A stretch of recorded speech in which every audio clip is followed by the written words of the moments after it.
Fill me up, God. Fill me up, God. Fill me up. Fill me up till I overflow. I wanna cross. I wanna cross. Pessoal, tudo bem com vocês? Bom dia a todos. A gente vai fazer aqui uma breve meditação da Palavra de Deus. Eu espero que essa reflexão sirva para que você comece o seu dia direcionado pela Palavra de Deus, que você comece o seu dia cheio de paz e muito abençoado. O tema dessa manhã, nós vamos falar um pouco sobre a confiança em Deus. Então, se você tem a sua Bíblia aí, eu gostaria de compartilhar com você uma mensagem que está especificamente no Evangelho de Mateus, no capítulo 6, no versículo 25. O Evangelho de Mateus é um dos primeiros livros, dos Evangelhos. A gente tem 4 Evangelhos mencionados na Bíblia Sagrada, que é o Mateus, o Evangelho de Mateus, Marcos, Lucas e João. Então, nesse primeiro livro, no Evangelho de Mateus, capítulo 6, verso 25, a palavra diz assim: por isso vos digo, não se preocupem com a sua vida, quanto ao que irão de comer ou beber, nem com o corpo, quanto ao que irão de vestir. Não é a vida mais do que o alimento, e não é o corpo mais do que a roupa? Observem as aves do céu, que não semeiam, não colhem, nem juntam em celeiros. No entanto, o Pai de vocês que está no céu as sustenta. Será que vocês não valem muito mais do que as aves?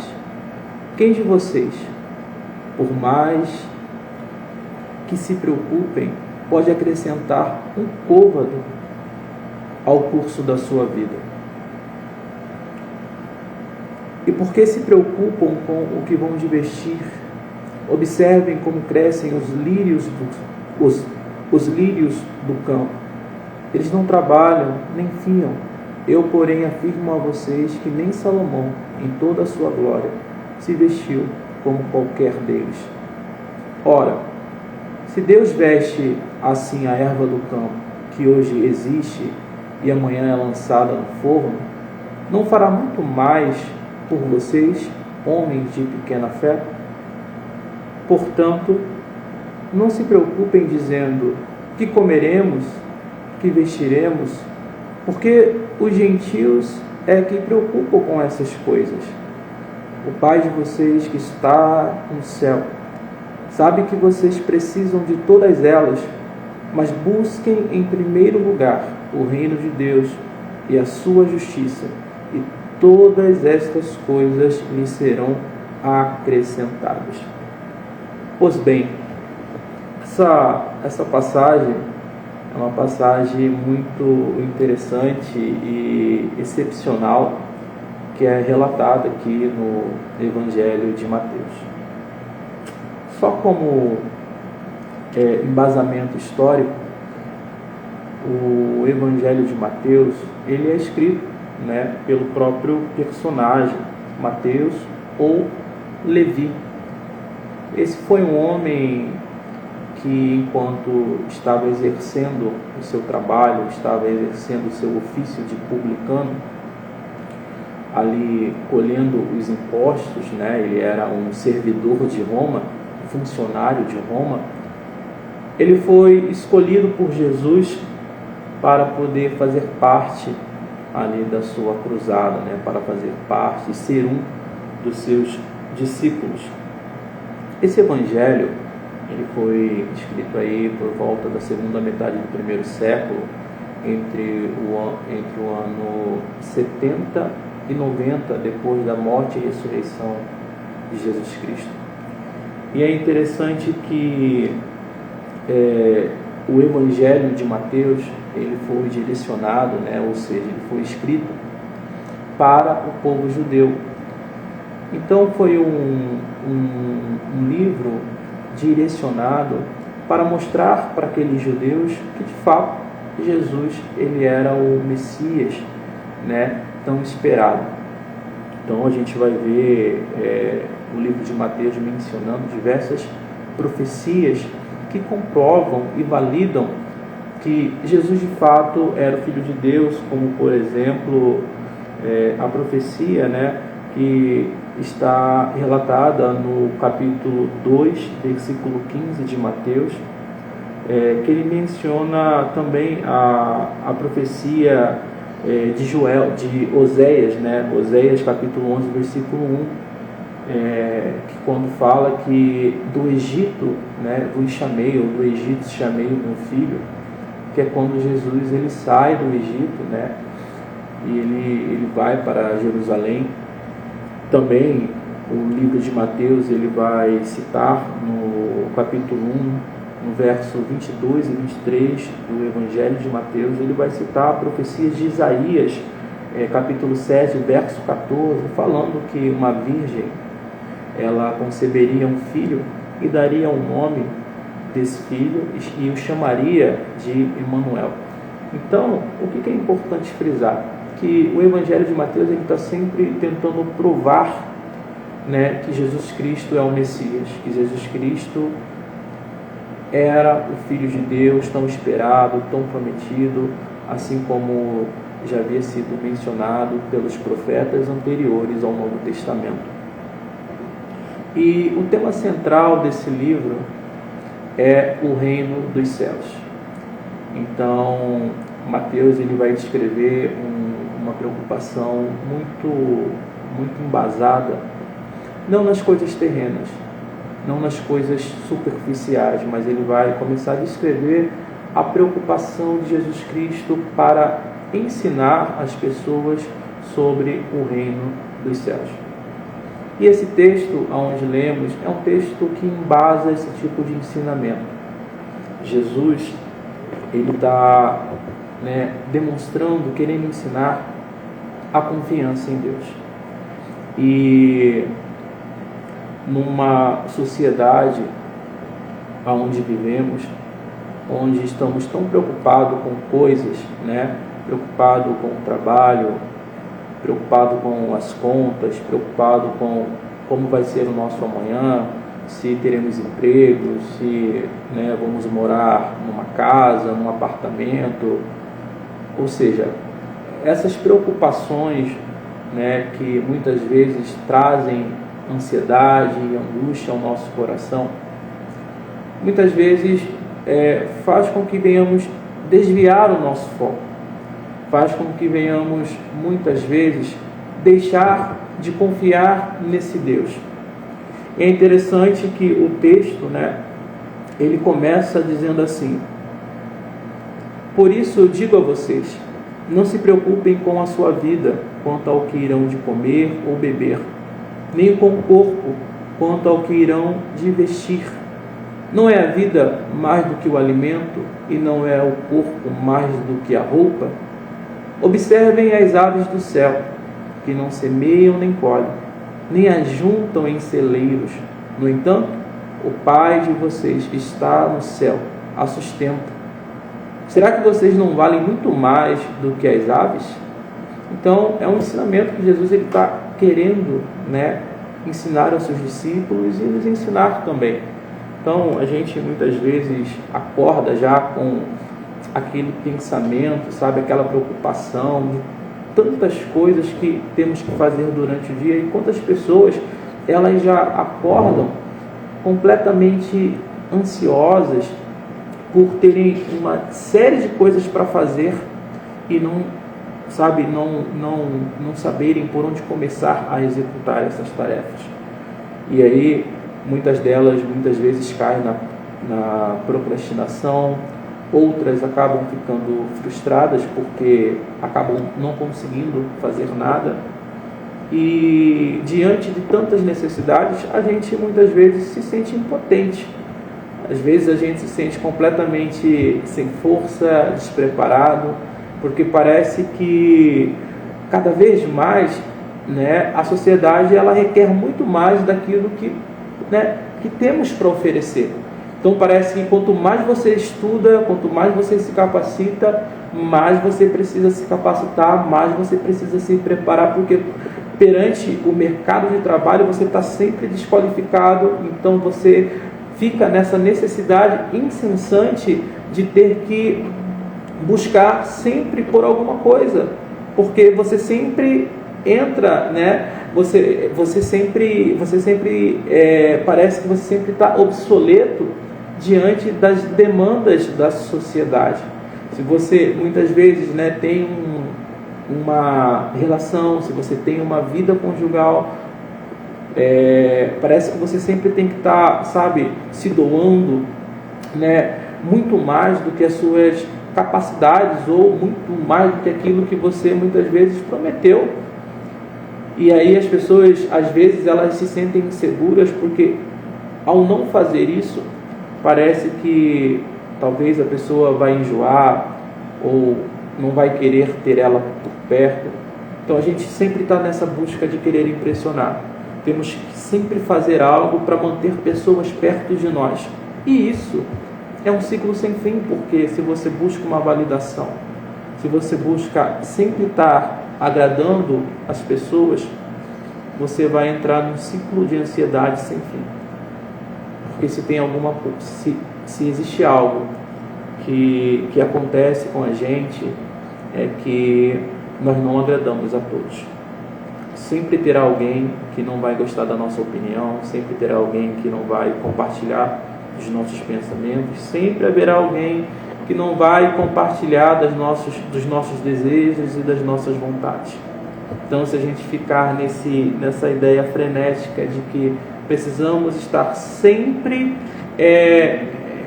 satisfazendo as nossas expectativas, tanto no âmbito, né, profissional, quanto no âmbito dos nossos relacionamentos interpessoais, a gente vai entrar numa jornada muito difícil, porque parece que será um ciclo de autocobrança sem fim. Quantas pessoas estão adoecendo emocionalmente porque se cobram tanto, se cobram para ser um parceiro melhor, uma parceira melhor, se cobram tanto para ser um profissional melhor, se cobram tanto para ser muitas vezes um familiar melhor, né, no seio daquela família que nem sempre as acolhe como deveria. Então a pessoa ela precisa muitas vezes, para se sentir pertencente, para se sentir parte de algo, ela acaba se moldando dentro de um perfil para ser aceita, para ser acolhida. E isso, é claro, que leva o indivíduo a um adoecimento emocional, porque você nunca será o suficiente, você nunca será dentro desse contexto que a gente está abordando aqui. Parece que você nunca vai se enquadrar e se encaixar dentro dos parâmetros que a sociedade ela nos exige. Então, Jesus ele está querendo nos ensinar que quando a gente se preocupa com essas coisas terrenas, né, com o que a gente vai comer, né, ou seja, poxa, como que vai ser o meu amanhã? Será que eu vou ter emprego? Como que a gente vai pagar as contas? Como que nós vamos nos sustentar? Jesus nos ensina que esses tipos de preocupações são preocupações completamente irrelevantes, porque você não é dono do seu futuro. E tem uma linha, né, uma corrente de pensamento dentro da administração que diz que a gente só controla apenas 10% das situações que acontecem ao nosso redor. Os outros 90% estão completamente fora do nosso controle. Então, às vezes, você está se desgastando emocionalmente para impressionar alguém. Às vezes você está se desgastando emocionalmente para poder atingir aquele emprego tão sonhado. Às vezes você está se desgastando tanto fisicamente como emocionalmente para atingir aquele objetivo, aquela meta, que você nem sabe se vai alcançar porque você não é conhecedor do seu futuro. Quantas pessoas, se você pegar o exemplo da época da pandemia, quantas pessoas tinham projetos e sonhos, né? Sonhos de se casar, sonhos de, concluir uma faculdade, de comprar um carro, de comprar uma casa, mas aí veio a pandemia e levou todos esses sonhos embora. E aí o que fica é, o que você fez até aquele momento, será que valeu a pena? Será que todo o seu desgaste emocional, toda a sua preocupação, será que de fato, valeu a pena? Então Jesus está nos ensinando e dizendo que esse tipo de preocupação não é uma preocupação genuína, não é uma preocupação válida. Jesus, ele pede para que a gente venha observar a natureza, ou seja, ele pede para que a gente venha observar as árvores, os pássaros, que ninguém chega pela manhã para esses animais e fala assim: olha, toma aqui o seu alimento, toma aqui a sua roupa, toma aqui, por exemplo, o seu casaco na época de frio. Ninguém faz isso. Todavia, eles estão lá todos os dias sendo sustentados por Deus. Todavia, eles estão lá todos os dias sendo alimentados pelo Senhor. A palavra ainda vai citar que nem Salomão, se você conhece um pouco da história do rei Salomão, você vai saber que ele foi um dos homens mais sábios, mais inteligentes e mais ricos, de toda a história de Israel. E ainda assim a palavra diz que nem Salomão se vestiu, ou seja, nem Salomão teve tanto conforto como essas árvores, como essa natureza, como esses pássaros, como esses animais. O texto está querendo enfatizar que para aquelas pessoas que dependem de Deus, que têm o Senhor como base do seu sustento, como base do seu recurso, como base da sua espera, elas encontram conforto, elas encontram segurança. Outro dia eu estava atendendo um paciente, ou melhor dizendo, um paciente me mandou mensagem e ele tinha sido demitido de um emprego e ele estava desesperado porque tinha o aluguel para pagar, tinha as contas para pagar, morava sozinho e bateu o desespero nele, ficou ansioso, angustiado, preocupado. E ali eu mandei uma mensagem para ele, tentando acalmá-lo, falando: olha, fica tranquilo, você já fez a sua parte, você já entregou o seu currículo, você já fez o que poderia ser feito. O que lhe resta fazer?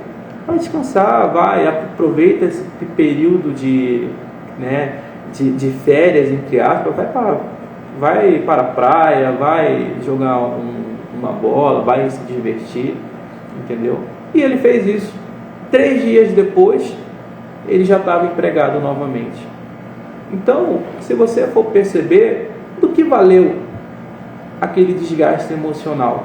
Se arrumar um novo emprego não estava no controle dele, ou seja, ele teria que esperar alguém marcar uma entrevista, ele teria que esperar alguém olhar o currículo dele para poder falar assim: olha, esse cara aqui, ele se encaixa aqui nessa equipe, ele se encaixa nesse perfil, então vamos ligar para ele, vamos chamar ele. Mas ele, entrou numa crise de ansiedade tão grande que quase teve que tomar uma medicação ali para poder se acalmar. Então muitas vezes a gente anda assim, a gente acha que a gente pode acrescentar uma vírgula sequer no nosso futuro. E aí você às vezes fica tão preocupado demasiadamente, perde seu sono, fica transtornado, porque você acha que você pode acrescentar uma vírgula no seu futuro. E a gente precisa ter uma coisa em mente. Nós somos muitas vezes tão arrogantes, né, enquanto seres humanos, porque a gente quer ter o controle de tudo. E quando as coisas elas não saem do nosso, quando as coisas elas saem do nosso controle, temos a tendência a ficar revoltados, a sempre achar culpados, a pensar que Deus nos esqueceu, que Deus não existe ou que não merecíamos aquilo que está acontecendo. E esquecemos que somos apenas seres humanos, que enquanto condição humana somos limitados a tempo, espaço e circunstância. Ou seja, você só pode controlar e mudar algo dentro do seu campo de percepção, dentro do seu tempo, dentro do seu espaço e dentro da circunstância ali que você está inserido. Fora isso, não há mais nada que você possa fazer. Então talvez você que me ouve está completamente preocupado porque talvez está doente e não vê uma possibilidade de melhora, né? Não vê uma possibilidade de cura. Talvez você que está me ouvindo, né, está sofrendo aí porque se sente sozinho, isolado, abandonado e não sabe como tirar essa sensação de dentro de você. Talvez você que me ouve está completamente preocupado porque você está desempregado e não sabe como arcar com as suas responsabilidades. Mas entenda que você é só um ser humano, você é limitado, né, ao tempo, você é limitado ao espaço e você é limitado ao seu contexto de vivência. Agora, o Deus na qual nós servimos, Ele não é limitado às nossas limitações, muito pelo contrário. O Senhor, Ele é atemporal.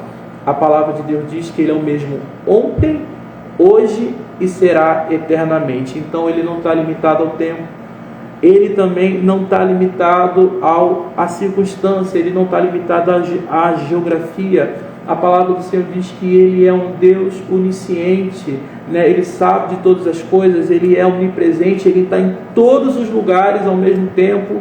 Então, Ele não está limitado a nada disso.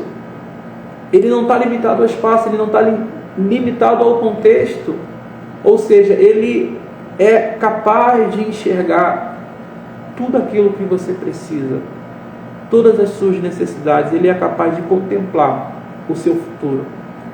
Então, se você deposita nessa manhã a sua confiança nesse Deus, se você nessa manhã, né, depositar, melhor dizendo, a confiança nesse Deus, você vai ter esperança. E isso é algo tão complexo que para você poder se sujeitar a essa vontade de Deus, você muitas vezes vai precisar ter um pouco de humildade. E isso dentro da nossa sociedade intelectual é algo tão complexo, porque na nossa racionalidade, no nosso entendimento, parece que essas coisas não fazem sentido. Como é que eu vou acreditar em algo que eu não posso pegar? Como é que eu vou acreditar em algo que eu não posso ver? Né? Eu só posso, por exemplo, saber se essa xícara de café tem café porque eu estou olhando, tem um pouquinho de café aqui dentro e esse café já está frio. Por quê? Está dentro, né, do espaço, tempo e circunstância do meu entendimento. E muitas vezes na nossa racionalidade a gente sofre porque a gente não consegue transcender a nossa humanidade. Então a gente apenas fica limitado naquilo que a nossa mão alcança. Então, se eu não consigo resolver pelos meus meios, métodos, né, pela forma como eu lido com a vida, eu entro em desespero, porque eu não vejo saída, eu não vejo solução, eu não vejo uma possibilidade de sair desse contexto.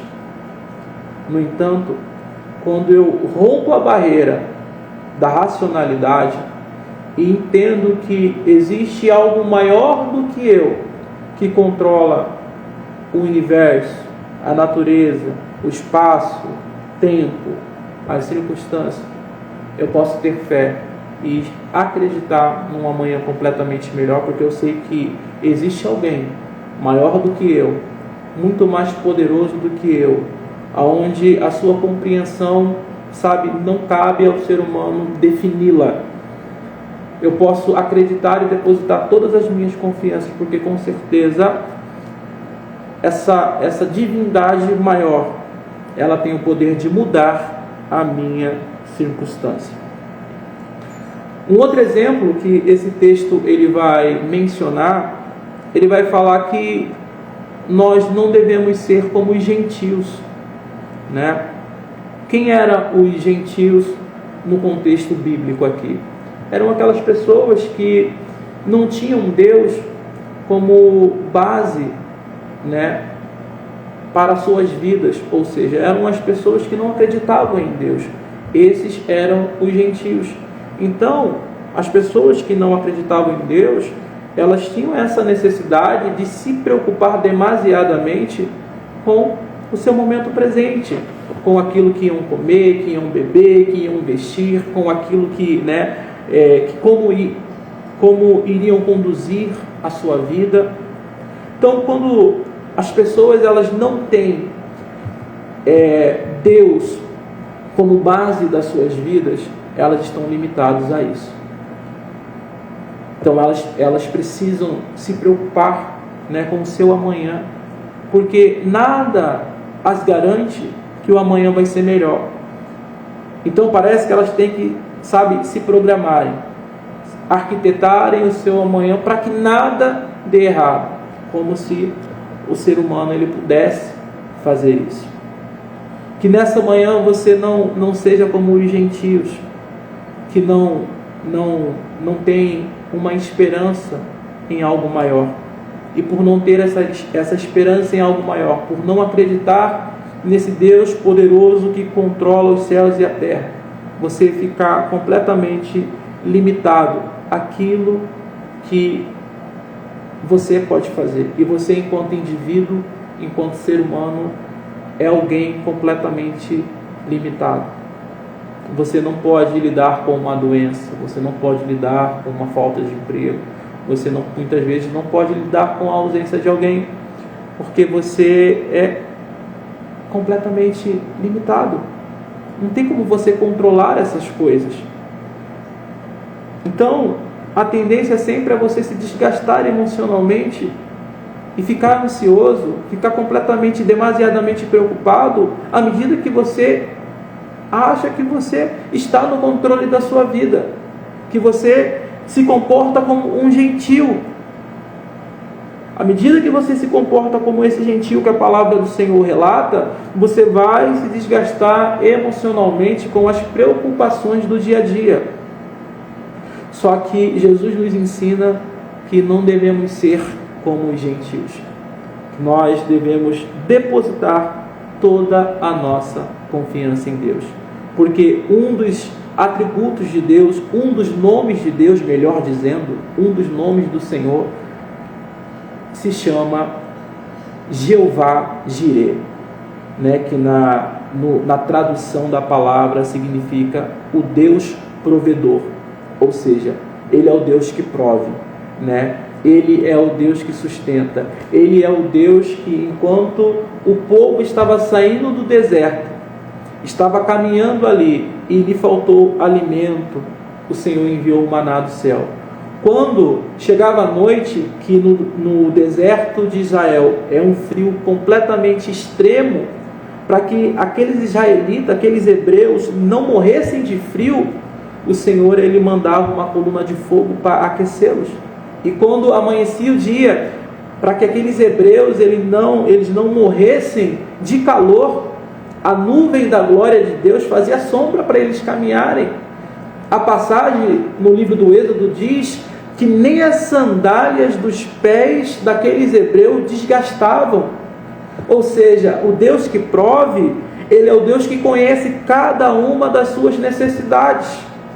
Eu não conheço a sua vida, eu não conheço como anda a sua vida ou como você se encontra, mas existe um Deus que está no céu, que Ele conhece o seu coração, que conhece o seu dia a dia, que conhece características e aspectos da sua vida que ninguém mais conhece, que você não mostra para ninguém, que você não revela a ninguém, aspectos da sua vida que estão reservadas ao seu quarto e ao seu travesseiro, onde muitas vezes você chora e ninguém vê, você sofre e ninguém vê, você sabe, fica completamente angustiado e ninguém vê, e por mais que você ache que ninguém está vendo, por mais que você ache que você está sozinho, existe um Deus que te contempla nesse lugar, é o Deus que prove, e esse Deus que prove é o Deus que enviará esse recurso que você precisa, que você necessita. Então, entender os propósitos de Deus para a nossa vida, entender e se sujeitar a eles, é saber que em Deus encontraremos esse conforto que tanto buscamos.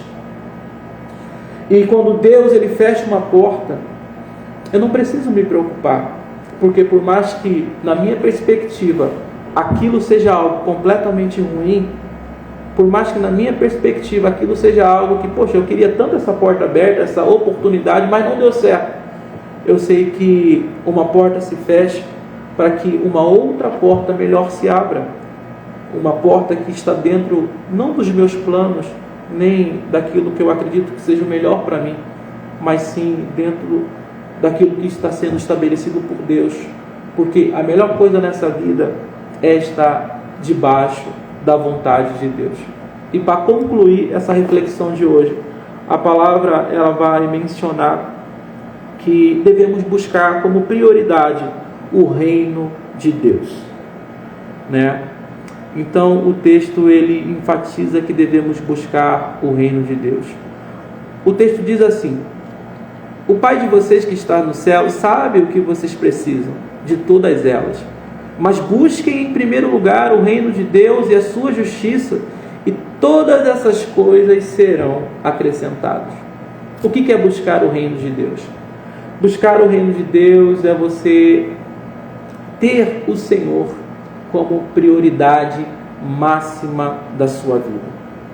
Se você leva o seu relacionamento como uma prioridade máxima na sua vida, você não está buscando o reino de Deus, porque Deus ele tem que ser a prioridade máxima na sua vida. Se você leva a sua faculdade como uma prioridade máxima na sua vida, como uma coisa mais importante da sua vida, Deus não é primazia na sua vida. Então a faculdade precisa sair desse lugar de prioridade e Deus ele precisa entrar nesse lugar de prioridade. Se a sua família é prioridade na sua vida, Deus não é prioridade na sua vida, porque antes de citar esse texto, o Senhor ele estava ensinando sobre, no capítulo 6, verso 24, que a gente não consegue servir aos dois senhores. Ele estava falando no sentido das riquezas, ou seja, não tem espaço para um outro lugar na nossa vida como prioridade, como primazia, a não ser esse lugar que oferecemos a Deus. Então, quando nos preocupamos demasiadamente com coisas terrenas, como família, saúde, dinheiro, profissão, estamos priorizando essas coisas. Então, essas preocupações terrenas, elas estão ocupando esse lugar de primazia na nossa vida. Então, se essas preocupações terrenas, elas ocupam esse lugar de primazia na nossa vida, eu te faço uma pergunta: qual é o lugar de Deus na sua vida? Ele está em segundo plano? Em terceiro plano? Ou ele talvez nem exista? Temos que deixar a nossa religiosidade de lado, porque muitas vezes falamos assim: não, Deus está no controle, eu acredito em Deus, eu sirvo a Ele, mas a nossa vida não evidencia esse lugar que Ele ocupa na nossa vida. Buscar o reino de Deus, buscar a sua justiça, é tirar todas essas coisas que ocupam prioridade na nossa vida e colocar Deus nesse lugar. E quando Deus é prioridade, quando Deus é primazia no centro da nossa existência, no centro da nossa vida, você pode ter a plena convicção que tudo aquilo que lhe falta será acrescentado. Que você tenha um excelente dia, que você tenha um dia de paz, um dia abençoado, um ótimo final de semana e até a nossa próxima reflexão. Tchau, tchau, pessoal. Fill me up, God. Fill me up, God. Fill me up. Fill me up till I overflow. I wanna cross. I wanna cross.